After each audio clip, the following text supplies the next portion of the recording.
সন্তানে সংহাৰ কৰিব তোক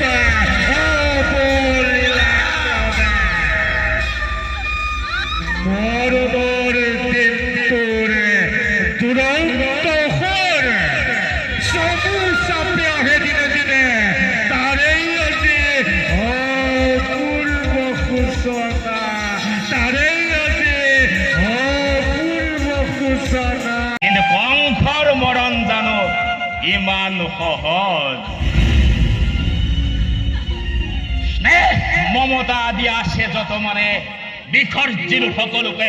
এই মুহূৰ্ততে সম্বন্ধৰ নাটপাত দলিয়াই খৰ্গাঘাতে দৈৱকীক কৰি শিৰচ্ছেদ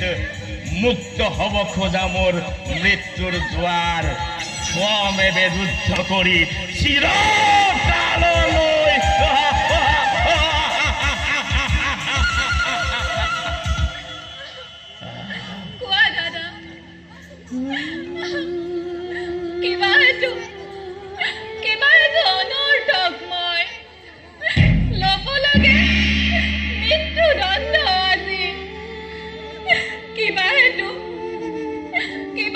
মথুরার নিরীহ প্রজায়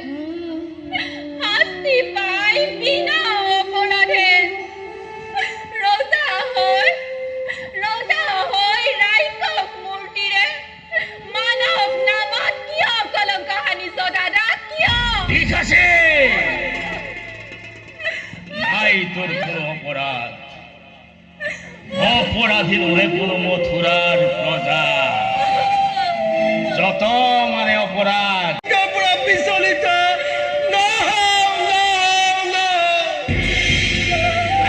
কথা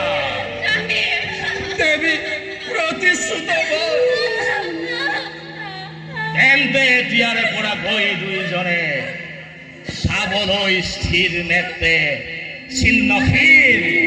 নিজ সন্তানৰ পৰা গৈ প্ৰস্তুত নিজকে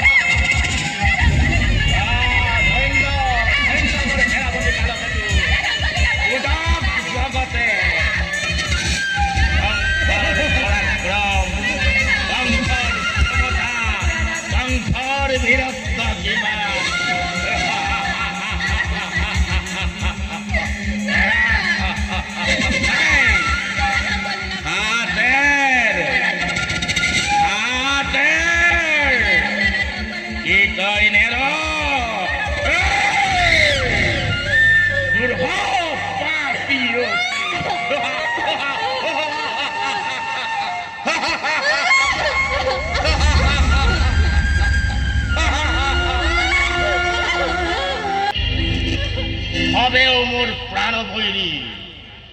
তথাপি কি মই থাকিম নিশ্চেষ্ট হৈ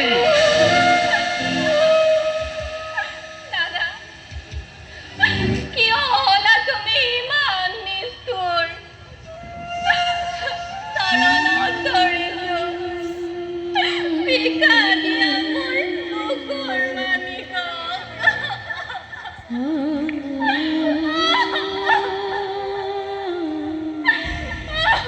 তিৰোতাৰ চকুৰ পানীয়ে কংসক কৰ্তব্য বিমুখ নকৰে